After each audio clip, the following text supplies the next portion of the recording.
Welcome to video 2 of the Python course series. This is the TheMLJourney. In this video, we'll be talking about variables and data types in Python. This is a simple program which takes in an input, it takes in a name, age, GPA, and the enrollment status of a student, and then prints out a neat student ID for that particular student. Let's check it out. Once I click run, let's see what's printed out. I have University of Ghana, student profile card, and I have the name, age, GPA enrolled with the required information, and the status is printed as active student. This is a very simple program, and I assure you by the end of this video, you'll be able to write something like this. I'll go through the program briefly before I start with today's session.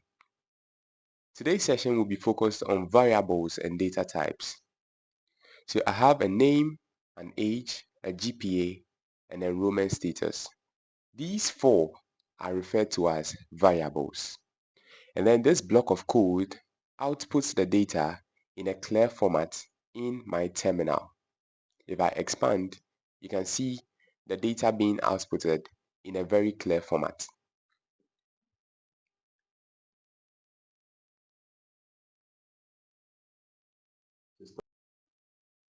What you learn in this video: you would be able to create variables and store any value or any data with these variables. You know the four core data types in Python. You'll be able to check and convert between Python data types, and you will definitely avoid the top mistakes most beginner programmers do.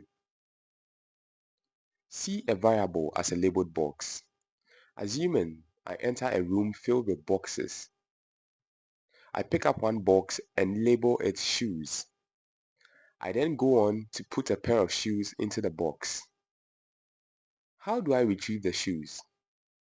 I just have to enter the room, look for a box labeled shoes, and pick out my pair of shoes. This makes it easier for anyone else who enters that room to locate the shoes because the box has been labeled. In the same way, in Python, if I want to store data, I need a labeled box. So in Python, I'll create a variable called name, and this variable is equivalent to a labeled box. I then store the name of the person in the variable called name. Suppose I want to store the name of a student called Akosia Mensah. All I have to do is to create a variable called name and say name equals Akosia Mensah in quotes. These variables name stores a value Akosia Mensah. So if I want to retrieve that name Akosia Mensah, all I have to do is to print the variable name, and that will display the name I stored in the variable. Now back to my shoe analogy. Suppose I now find a box called shoes, but I don't want to put shoes in it anymore. This time I want to put in a pair of sandals. All I have to do is to take out the shoes and put in a pair of sandals. In the same way in Python, if I don't want to keep Akosia Mensah in the variable called name, but I want to replace it with a different name, then all I have to do is to reassign the variable name. This is very simple. Now let's create a variable called name. Assuming I have the name of a person and I want to store that name in Python, all I have to do is to type name with a single equal sign. So let's say Johnson. So once I click Johnson, Johnson has been stored in a variable called name. If I want to display the content of the variable called name, all I have to do is print name. In the first video of this series, I said that if I want to display the content of a variable, all I have to do is to call the command print and pass in the variable. If I hit run, I see Johnson being displayed to the user. Now, let's say I no longer want to store Johnson in the variable, but this time I want to store the name William. All I have to do is to reassign the variable. So I call name and William. If I now hit run, I see the name being changed from Johnson to William. Let me clear my terminal. I now have William as the name because the second statement reassigned the variable name to now contain William instead of Johnson. That's all about variable assignment. We'll talk about the 4 core data types in Python.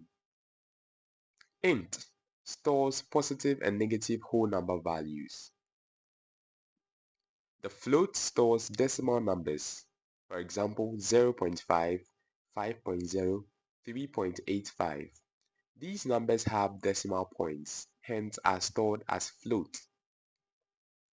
The strings refer to any text data type. For example, if I want to store the name of a student, or a paragraph, or a sentence, or a word, then I have to store it as a string, usually written as str in Python. And finally, we'll talk about the Boolean values, bool, true or false values. These values can only take 2 forms, either a true or a false. Okay, so we'll talk about integers. Type int. So for integers, I create a variable number and I assign it to 9. 9 is a whole number, so it's an integer. So number contains an integer. Let's say a second number, number 2, and I assign it to -6. -6 is a negative whole number and is also an integer because integers are positive or negative whole numbers. Now, how do I know if a number in Python is an integer or of any other data type? This is what I'm supposed to do. Print. I said earlier that print is a command which tells Python to output or display a certain information. Now, in the parentheses, I type for data type, and the variable name, number. So I'm trying to say display the data type of number. And we know number is a variable which contains 9. So if I run this code, I'm going to get int, class int, which tells us that it's an integer value. Okay, so let's say I replace number by 7.25. 7.25 is a decimal and hence a float. So if I run this function again, it gives me class float.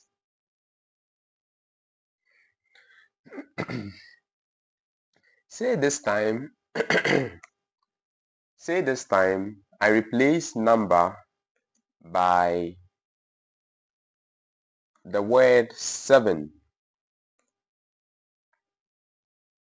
7 is a word, and in Python we store words or block of text as what? Strings.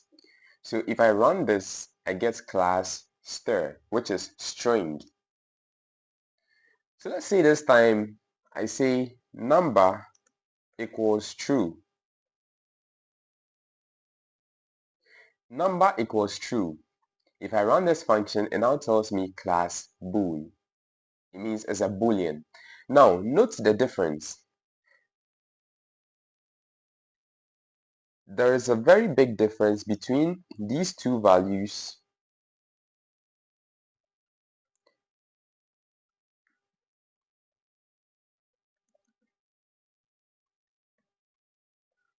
Okay, let me clear the top.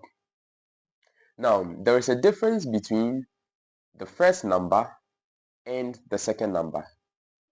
The first one, I assigned it true, and the second, I also gave it true. But then note that if I want a boolean, then I write true without quotation marks. So booleans are either true or false. Without quotation marks is a boolean. Now, I said earlier that booleans take only two values. So let's say I try to store the name of a person without quotation marks. It means I'm trying to store the name as a boolean. So let's try that.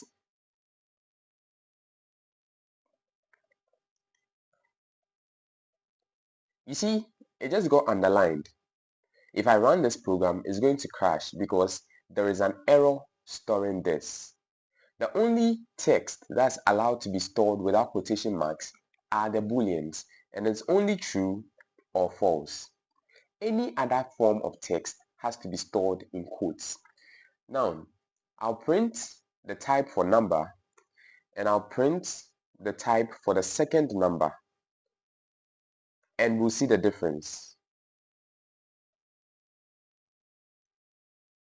If I run this file or this program, I'm going to get class bool and class stir to tell you that the first number and the second number are not the same. One has quotation marks, which signifies a string, and the other without quotation marks is a bool.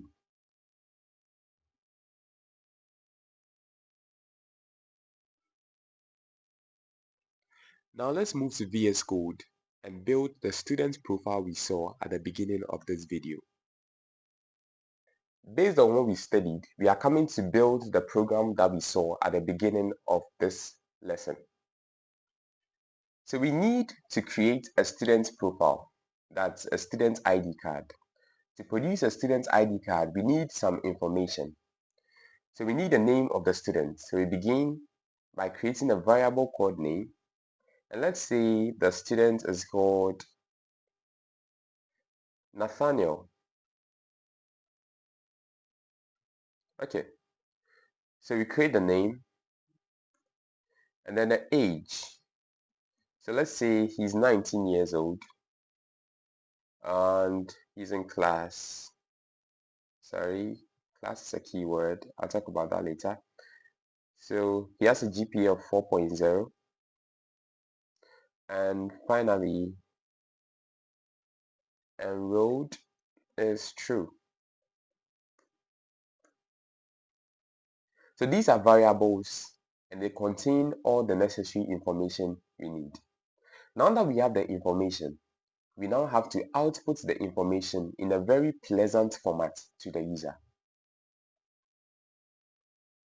If you find it difficult understanding what comes next, that's from line 6 going downwards, don't worry. I'll have a special class where I explain the use of the print function. That's, I talk about the command print into detail. So please just follow.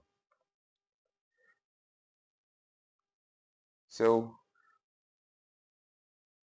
I say name,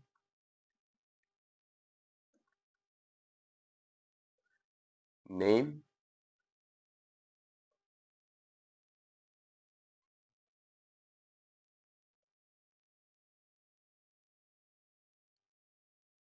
age, age, and then I print the GPA,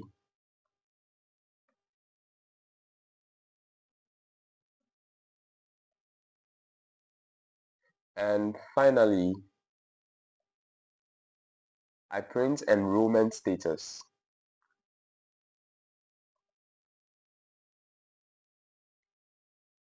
Okay.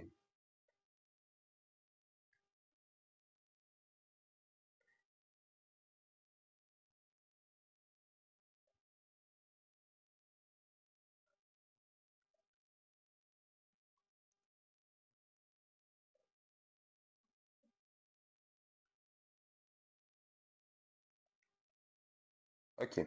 So if I now run this program, this is what I have. The name has been output Nathaniel, the age 19, with a GPA of 4.0 and enrollment status true.